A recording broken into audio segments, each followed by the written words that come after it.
You are now listening to the Mastering Happiness podcast with Dr. Joel Wade. There are people whom you've known or met who have a powerful quality to them. They know themselves. They seem comfortable in their own skin. They may be shy or they may be outgoing, but in either case, they don't appear to be flustered or thrown off balance in a fundamental way very easily. And even when they are, they regain their equilibrium quickly and continue on. They're the same person across many situations. The quality that you're seeing in such people is integrity. Integrity is one of those words that can be mysterious and vague. The implication can be that integrity is inborn, and when somebody has integrity, they just have it, like someone can have good looks or talent. But there's nothing automatic, and there's really nothing mysterious about it. Living with integrity is a way of being in the world that we can practice and master, a set of skills that we can work on and improve. And in doing so, we can have a tremendous positive impact, not only on our own lives, but on the lives of those around us, even on the culture in which we live. But first, we need to define what integrity means and how we can practice it. And then we can look at what living with integrity can do. To live with integrity is to integrate what we think, know, and believe with what we say, and to integrate what we say with what we do. It's a state of consistently weaving and reweaving our understanding of ourselves and our relation to the world as we grow and learn and experience.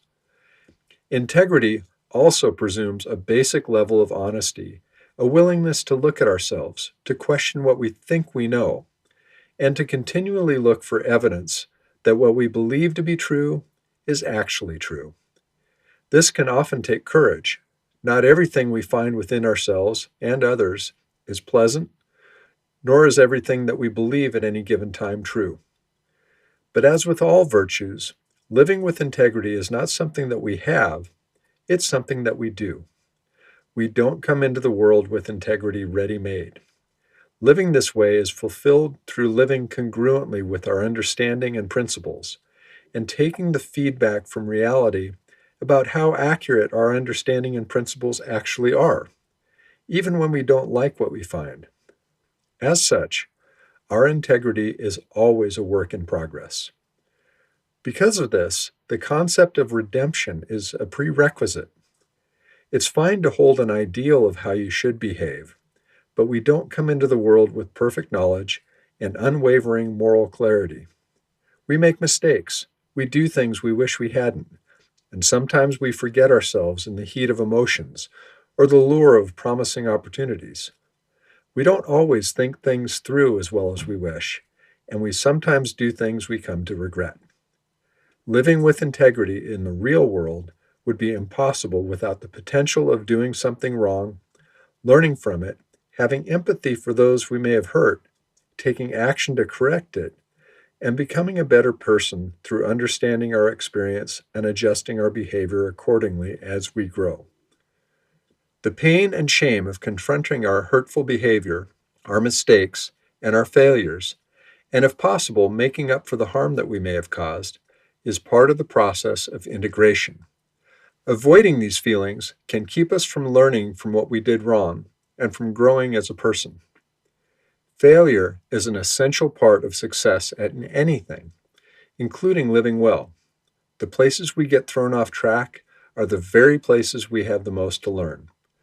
When we feel shame and regret, we're getting powerful feedback from our own selves that we need to do things differently, unless we want to keep feeling that very same shame and regret over and over again. Tuning into this feedback between our values and reality can also be a powerful mechanism for influencing the people around us in good ways. We don't have to be in a position of great power to have a positive impact on the culture in which we live. The decision to live with integrity, the devotion to seek what's true and to live our lives according to our understanding and principles, can be a very liberating experience. A commitment to living this way involves adopting a few general principles that can serve as guideposts to moral decision-making.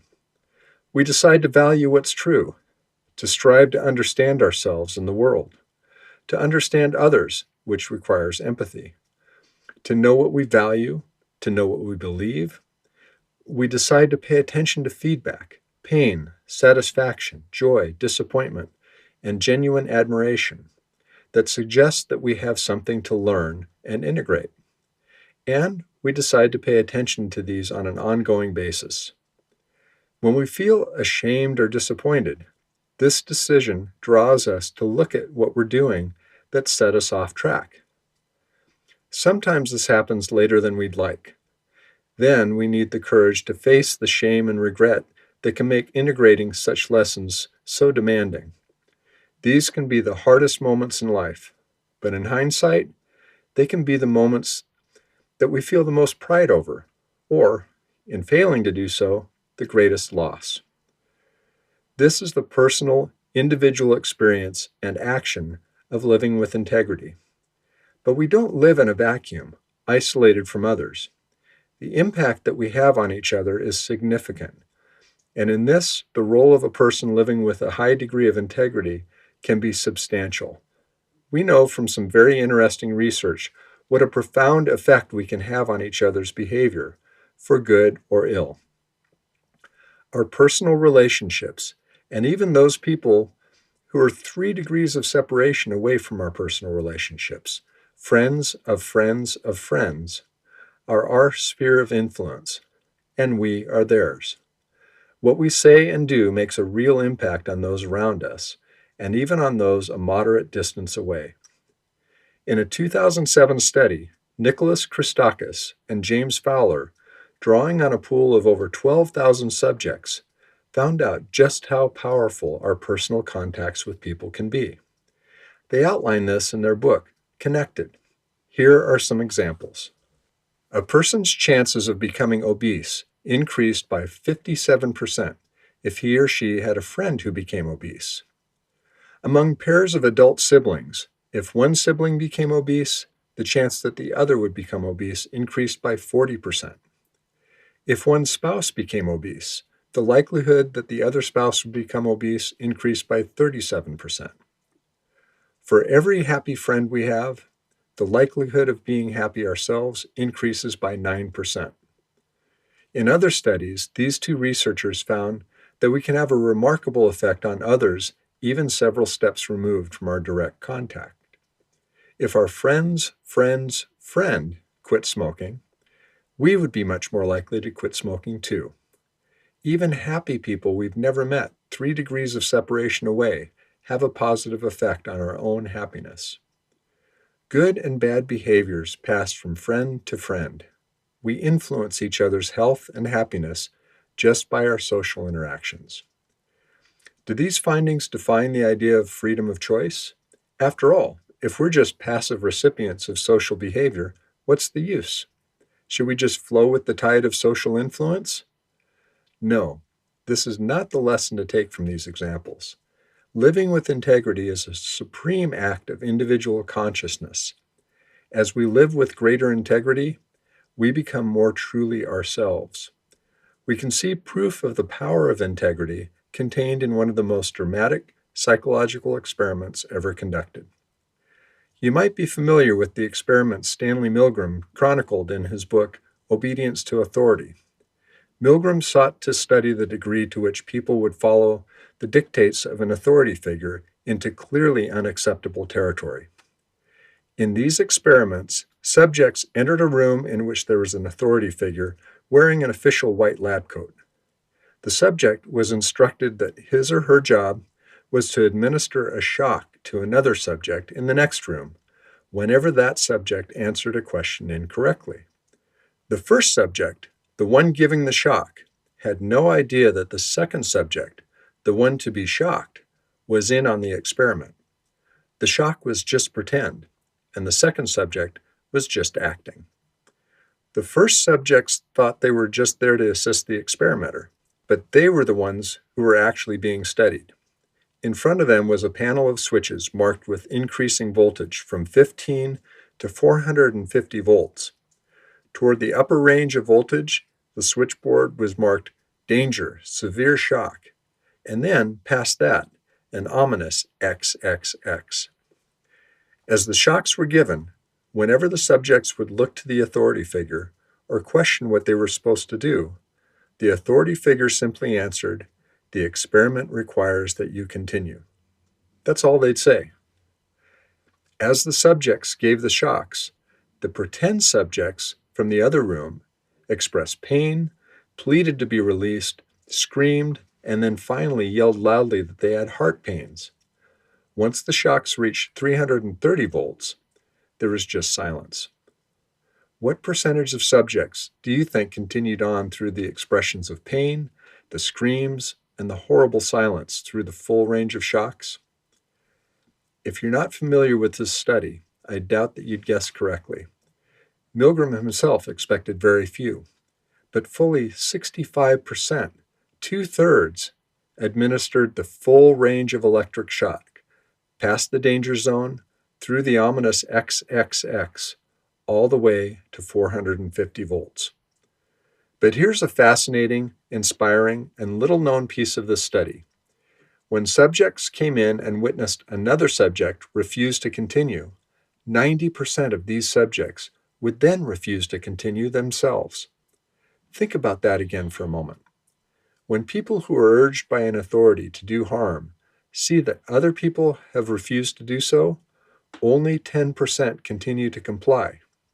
Now, that 10% is still kind of creepy, but the difference from 65% down to only 10% is a pretty huge change.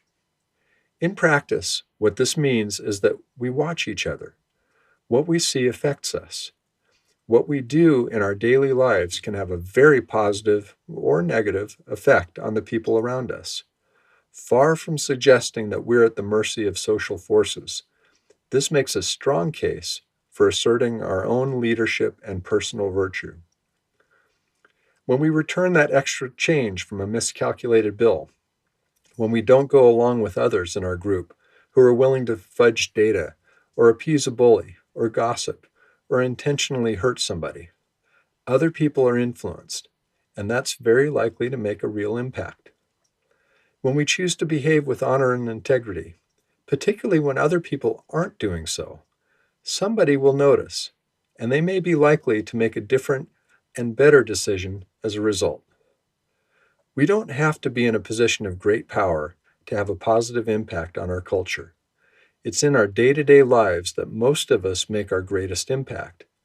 When we decide to disregard the negative status quo, when we live actively and congruently with who we are and what we value, we have a much greater influence than those who allow themselves to be drawn away from their moral center. But this takes practice. Learning and mastering living with integrity is no different in principle from learning and mastering a musical instrument. We get good at whatever we practice. If we practice going along with a harmful status quo, regardless of our own values and understanding, we'll get good at following others and at abdicating our own moral clarity. If we practice integrating our thoughts, feelings, and knowledge with our words and actions, we'll get good at becoming more profoundly who we are, and we'll have the power of moral clarity and a more unified purpose within ourselves. Do you want to make things better? Define what that means to you. Speak and act from your values and beliefs. And pay attention to the feedback the world gives you as to whether and in which ways you're actually making things better. If you find you're actually making things worse, you may have to reevaluate your values and beliefs. Then begin the process over again. When you strive to bring this degree of consciousness to your values, beliefs, and the consequences that follow from them, I think you'll be pleasantly surprised at how much positive influence your own integrity actually holds.